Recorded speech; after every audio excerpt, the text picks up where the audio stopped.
नवीन गोष्टी नवी कहाणी आजी आजोबा नित्य सांगती गाती हसती दिशा दहाही आनंदाची नवी पर्वणी ज्ञान रंजन अशी ही खाणी झरा नेऊया श्रोत्यांच्या मनी अनुभव अनुभव.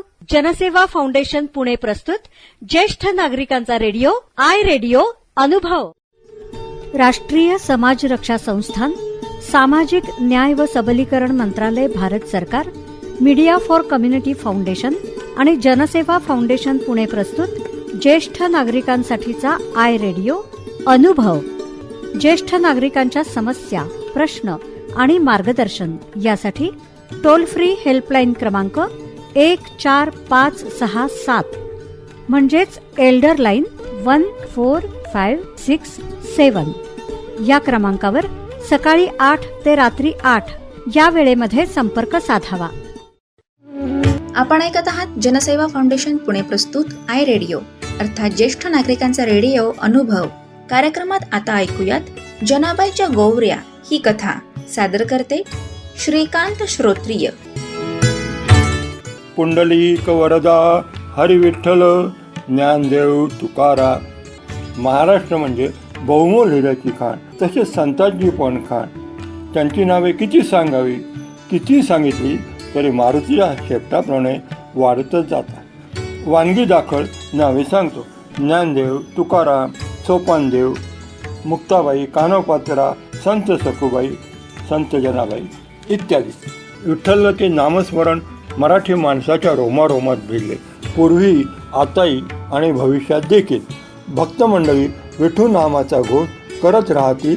जर असो, विठ्ठल साऱ्या महाराष्ट्राचं लाडके दैवत, जणू कुलदैवतच. विठू कसा नाही शस्त्रकरी करकटेवरी डोळ्यात अपार माया, भक्तांच्या हाव केसरशी धावणारा. संत नामदेव जनाबाईचे पारमार्थिक गुरु.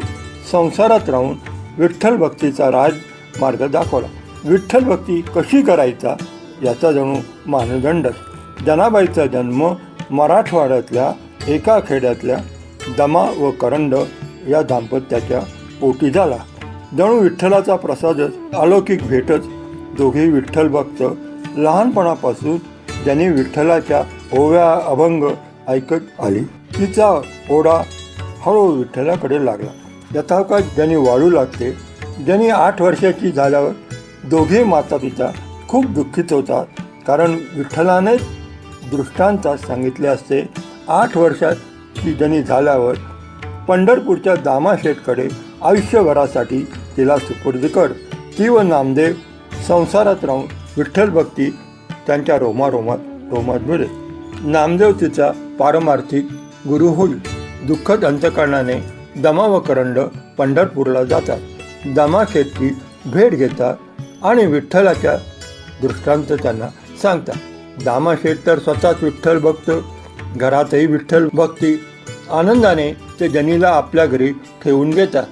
जनी दामाशेठकडे आपलंच घर समजून वागू लागते, घरातली कामे करू लागते आणि त्यांच्यातील एक होऊन जाते. वृद्धापकाळाने माता पिता देवाघरी गेल्यावर जनी खरोखरीच पोरकी होते. जनी म्हणू लागली, आई गेली बापही गेला, आता तूच सांभाळ रे विठ्ठला, मी तुझं लेकरू. आता जनाबाईने कामात कोंडून घेतलं होतं, बुडून घेतलं होतं. काम करता करता विठ्ठलाचे नामस्मरण करू लागले. तिचा प्रत्येक श्वास विठ्ठलमय बनला होता. सारं जगणंच विठ्ठलमय झालं होतं. नामदेव संती विठ्ठल मंदिरात जाऊन भजन कीर्तन करू लागली. सारं जीवन तिने अर्पण केलं होते. पांडुरंगालाच तिने जणू हृदयात कोंडले होते. हृदयी बंदीखाना केला, आता विठ्ठल कोंडीला, धरीला पंढरीचा चोर. त्या काळी पाणी तापवणे, स्वयंपाकासाठी सरपण आणि शेणाच्या गोवऱ्या वापरत असत. दुपारच्या वेळेस एका शेजारणीबरोबर ज्यांनी रानात जाऊ लागली आणि शेण गोळा करले. दोघी गोळा केलेल्या शेणाच्या भाकरीसारख्या जाडजाड गोवऱ्या थापून उन्हात वाळवायला असत. पण जनाबाईची शेजारी लबाड. ती काय करते, हळूहळू जनीच्या गोवऱ्या दुसरीकडे लपवून ठेवते. एक दिवस जनीच्या लक्षात आले, आपल्या गोवऱ्या कमी होत आहे. तिने थोडंसं दुर्लक्षच केलं. दुसऱ्या तिसऱ्या दिवशी हाच प्रकार.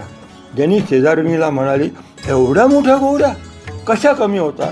त्या काम चुकार शेजारीणबाईने उलटा कांगाव केला की जनीनेच माझ्या गोवऱ्या पळवल्यात. साऱ्या गावभर बोबाटा केला. गावकऱ्यांकडे तक्रार केली की जनीने माझ्या गोवऱ्या चोरल्या. मला माझ्या गोवऱ्या हव्यात, मला न्याय द्या, मला न्याय द्या. गावातली अनुभवी जाणती मंडळी जमली. पंच म्हणून काही जणांना नेमले. पंचमंडळी समवेत जनाबाई व ती शेजारणी रानामध्ये गेली. नामदेव तडक तिथे पोचला. पंचमंडळींना प्रश्न पडला, गोवऱ्या सारख्याच, मग निवाडा कसा करायचा? मोठा प्रश्न पडला. नामदेव सांगतात, आहे यावर तोडगा आहे. ज्या गोवऱ्यातून विठ्ठल विठ्ठल ध्वनी येत राहील त्या गोवऱ्या जनीच्या, ध्वनी न येणाऱ्या गोवऱ्या या बाईच्या. पंचमंडळी एक एक करून गोवऱ्या कानात लावून बघू लागली. बहुतेक सर्व गोवऱ्यातून विठ्ठल विठ्ठल ध्वनी ऐकू आला. फारच थोड्या गोवऱ्यातून आवाज आला नाही. मग त्या गोवऱ्या शेजारणबाईला देऊन टाकतात आणि जनीच्या गोवऱ्या गावकरी जनीच्या घरी आणून टाकतात. हे आघटित कसं काय घडलं? किती मोठं आश्चर्य! सारे चकित होता. जनीला आणि नामदेवाला खूप आनंद होतो. नामदेव जनीला जाडावून विचारतात, जने खरे सांग, हे कसं काय झाले? जनी सांगते, ही सारी किमया मायबाप विठ्ठलाची. विठू माझा श्वास, विठू माझा श्वास, भक्त संकटी पडता झेलून घेई वरचे वरी. नामदेव ओळखतात, हा सारा प्रथा जनीच्या विठ्ठल नामाचा.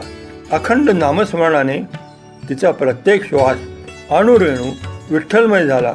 किती साधा सोपा भक्तीचा मार्ग होता जनीचा. विठ्ठल नामस्मरणाची ही प्रथा आजही घरोघरी चालूच आहे. निर्मळ निष्काम भक्तीमुळेच विठ्ठलाला भक्त प्रिय होतो आणि त्याच्या संकटी धाव घेतो. संत जनाबाई आणि तिच्या पारमार्थिक गुरु नामदेव यांनी 84 लक्ष फेऱ्यातून सुटका करण्यासाठी किती साधा सोपा विठ्ठल भक्तीचा राजमार्ग दाखवला आहे. तो म्हणजे विठ्ठलाचे नामस्मरण. संसारात राहून कर्म करता करता विठ्ठल भक्ती कशी करावी याचा पाठच जणू आपल्याला दिला. गोष्ट संपण्यापूर्वी एकदा उच्च स्वराने विठू नामाचा गजर करूया. जय हरी विठ्ठल, जय हरी विठ्ठल, ज्ञानदेव तुकाराम. विठ्ठल नामाने जनाबाई संसार सागरातून अलगद तरुण गेली. मित्रांनो, तुमचे काय? चला आजपासूनच जळीस्थळी काष्टी पाशाने विठूचे नाम घेत जाऊ. धन्यवाद. श्रोतेहो, आत्ताच आपण जनाबाईच्या गोवऱ्या ही कथा ऐकलीत. सादर करते श्रीकांत श्रोत्रिय. अशाच प्रकारच्या माहितीपूर्ण कार्यक्रमांसाठी ऐकत रहा जनसेवा फाउंडेशन पुणे प्रस्तुत आय रेडिओ, अर्थात ज्येष्ठ नागरिकांचा रेडिओ अनुभव आय रेडिओ.